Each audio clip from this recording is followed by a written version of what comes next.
I haven't made a biography of anyone for such a long time, and it's been such a long time since we've actually made a Dark Sean episode when we used to make it daily. So let's return to Dark Sean by talking about an author whose book we will be talking about for the next following few days and the next 2 weeks. Today we're talking about Oscar Wilde. Wild old Oscar.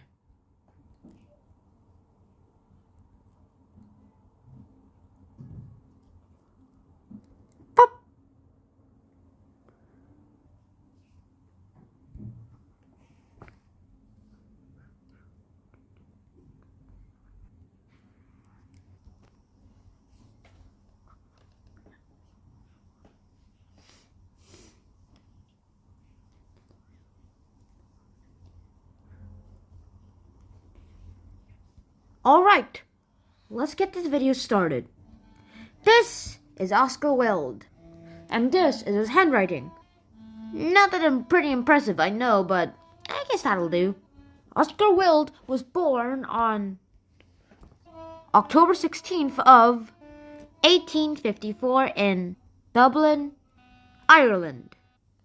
Now, Oscar Wilde was really good, and he aced at school. In fact, he was one of the top students at his school. He had a very literary sense, and he even seemed to be a great guy. He was able to do a lot of things, too, and he actually got into a little bit of writing, and even started reading books that were probably his type.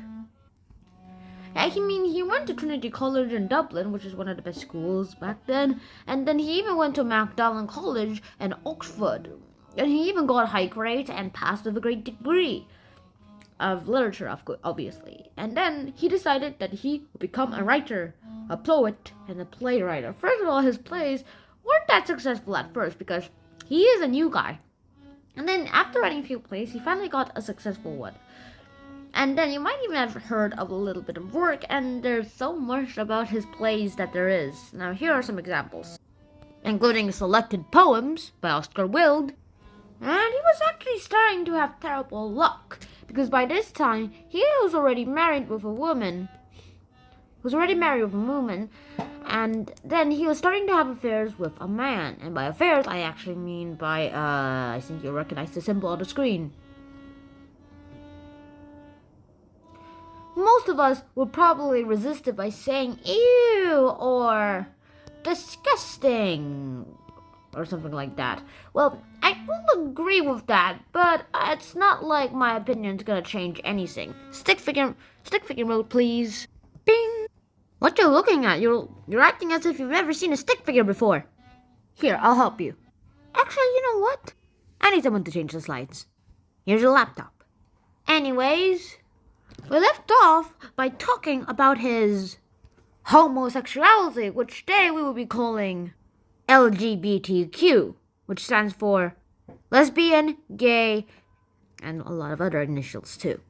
I don't think you want to know those, and think some of them will be a little offended, but then again, some will also be disgusted for some reason. True, I'm a little disgusted too, but then again, it's not like I'm going to do it anyway, so... Next slide. Around this time, he was having a little bit of a homosexuality scandal with another man, which was, for some reason, was illegal at the time. And this is when he wrote one of his first novels, and his only one. The Picture of Dorian Gray, which has a lot of hints of homosexuality.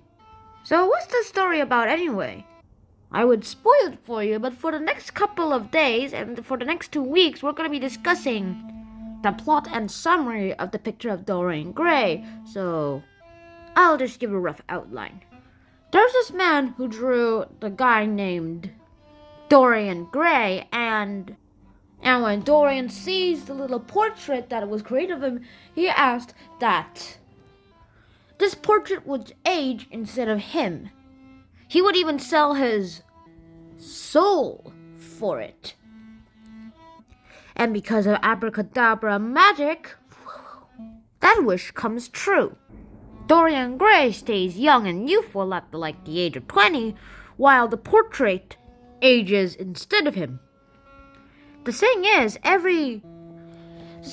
with every bad act like cruelty that he does to someone else, instead of it being shown in Dorian's actual face, it's shown in the painting itself. It's shown in the painting itself, which is the reason why Dorian has a mirror, so that he can always see his own reflection to compare it to the painting.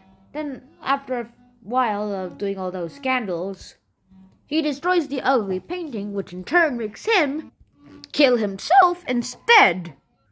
The painting changes back to its original form, unharmed, but with an old and hideous and cruel version of Dorian underneath. So basically, Dorian suicided by trying to kill the painting. Wow.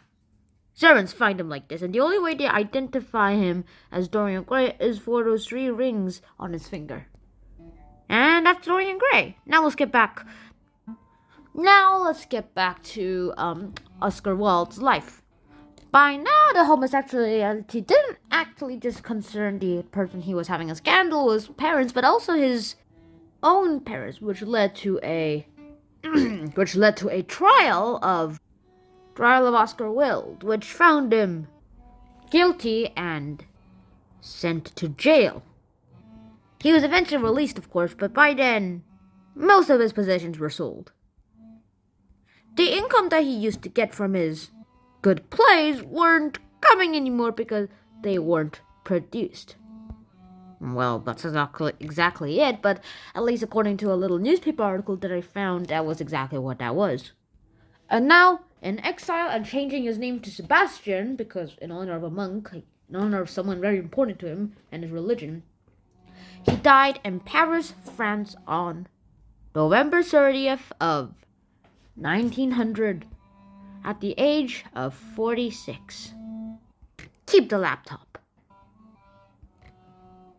So I hope you guys enjoyed that episode of Oscar Wilde, and his legacy is really important. Nowadays, homosexuality rule has been changed, so it's legal now. If Oscar Wilde was able to live until now, he would probably never have even be in the trials, and he would probably already not be in poverty. He died in poverty, by the way. That's kind of sad. And yeah, that so much sad things have happened today that I need a happy end. So I really hope you guys enjoyed today's episode. Have a sweet weekend, everyone, and I'll see you soon. Schnan out.